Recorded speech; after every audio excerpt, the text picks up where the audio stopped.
Bonjour à tous, dans cette vidéo nous allons voir comment étudier une fonction avec de l'exponentielle ou avec du logarithme. Dans l'exemple, on nous demande de dresser le tableau de variation des fonctions suivantes, et donc la première fonction qu'on nous demande d'étudier, c'est la fonction qui est définie sur R par f de x qui est égale à 4 exponentielle de 2x plus 3 moins 5x. Alors pour étudier les variations de cette fonction, on va commencer par calculer sa dérivée.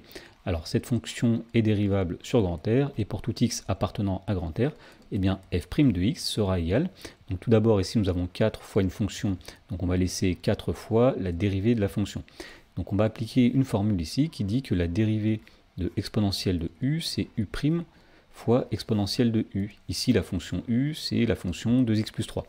Donc pour dériver exponentielle de 2x plus 3, nous allons mettre tout d'abord la dérivée de 2x plus 3, c'est-à-dire 2, multipliée par exponentielle de 2x plus 3, moins la dérivée de 5x, c'est-à-dire moins 5, et donc on obtient ici f' de x est égal à 8 exponentielle de 2x plus 3 moins 5. Voilà, maintenant qu'on a la dérivée, eh bien, il faut étudier son signe pour avoir les variations de la fonction.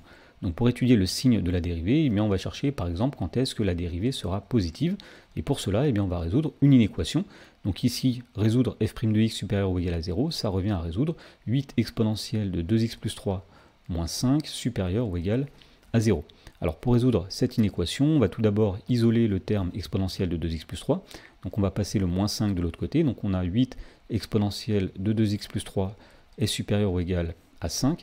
Et donc c'est équivalent à exponentielle de 2x plus 3 supérieur ou égal à 5 sur 8. Voilà, maintenant qu'on a isolé l'exponentielle, et bien pour la faire disparaître, on va passer au logarithme. Donc on va prendre le logarithme des deux côtés. Donc ln de exponentielle de 2x plus 3 eh bien, est supérieur ou égal à ln de 5 sur 8. Et on sait que ln et exponentielle vont se simplifier, donc ln de exponentielle de 2x plus 3, c'est égal à 2x plus 3, et donc 2x plus 3 est supérieur ou égal à ln de 5 sur 8. Maintenant, il reste à isoler x, alors l'inéquation est équivalente à 2x supérieur ou égal à ln de 5 sur 8 moins 3, on a fait passer le plus 3 de l'autre côté, et pour finir, on divise par 2 pour avoir x, donc x est supérieur ou égal à ln de 5 huitièmes moins 3, le tout divisé par 2. Donc ce qu'on vient de démontrer, c'est que la dérivée sera positive lorsque x est plus grand que le nombre ln de 5 huitièmes moins 3 divisé par 2. Donc on est en mesure à présent de dresser le tableau de variation de la fonction f sur grand R, puisqu'elle est définie sur grand R. Donc dans la première ligne, nous mettons x qui va de moins l'infini jusqu'à plus l'infini. Dans la deuxième ligne, nous mettons f' de x. Alors on a dit que f' de x sera positif lorsque x est plus grand que le nombre ln de 5 sur 8 moins 3, le tout divisé par 2.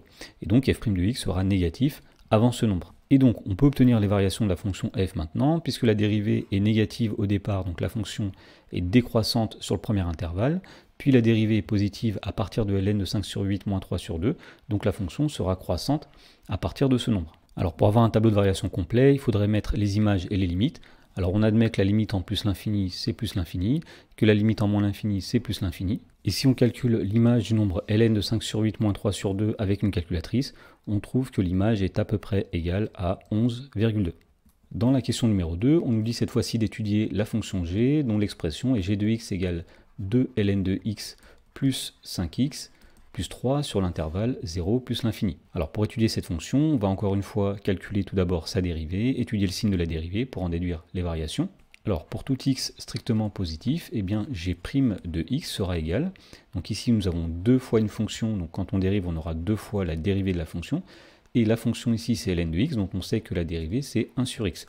Donc g' de x c'est 2 fois 1 sur x, plus, alors la dérivée de 5x c'est 5, plus la dérivée de 3, c'est 0. Ensuite, on peut mettre g' de x sous la forme d'un quotient, donc on va mettre au même dénominateur. Donc ici, on a 2 sur x plus 5x sur x, on a tout mis sur x, et donc on obtient ici que g' de x est égal à 2 plus 5x divisé par x. Donc maintenant, il nous reste à étudier le signe de g', et comme on a un quotient, on va étudier le signe du numérateur et le signe du dénominateur. Alors pour avoir le signe du numérateur, eh bien par exemple, on va chercher quand est-ce qu'il est positif, quand est-ce que 2 plus 5x est plus grand que 0. Alors en faisant passer le 2 de l'autre côté, on obtient que c'est équivalent à 5x plus grand que moins 2, et donc ceci est équivalent à x supérieur ou égal à moins 2 cinquièmes. Voilà, donc on peut construire maintenant le tableau suivant. Donc dans la première ligne, nous mettrons x. Alors puisque la fonction est définie sur 0 plus l'infini, eh bien x ira ici de 0 jusqu'à plus l'infini. Ensuite, nous allons mettre chacun des numérateurs et dénominateurs qui apparaissent dans la dérivée. Donc tout d'abord 2 plus 5x. Alors on a dit que 2 plus 5x est positif lorsque x est plus grand que moins 2 cinquièmes. Donc si x est plus grand que 0, en particulier x est plus grand que moins 2 cinquièmes, donc 2 plus 5x sera positif. Ensuite x, x s'annule en 0 et positif si x est plus grand que 0 évidemment. Ensuite la dérivée g' de x, alors puisque c'est le quotient de 2 plus 5x par x, on utilise la règle des signes, plus par plus, ça donne plus, sachant qu'ici il y a une valeur interdite, puisqu'on ne peut pas diviser par 0. Et pour finir, on en déduit les variations de la fonction g. Alors tout d'abord, la fonction g n'est pas définie en 0, et puisque la dérivée est toujours positive sur 0 plus l'infini, la fonction g sera croissante sur 0 plus l'infini. Et pour finir, pour que le tableau soit complet, il faudrait inscrire les limites. Alors on va admettre que la limite quand x tend vers 0, c'est moins l'infini, et la limite quand x tend vers plus l'infini, c'est plus l'infini.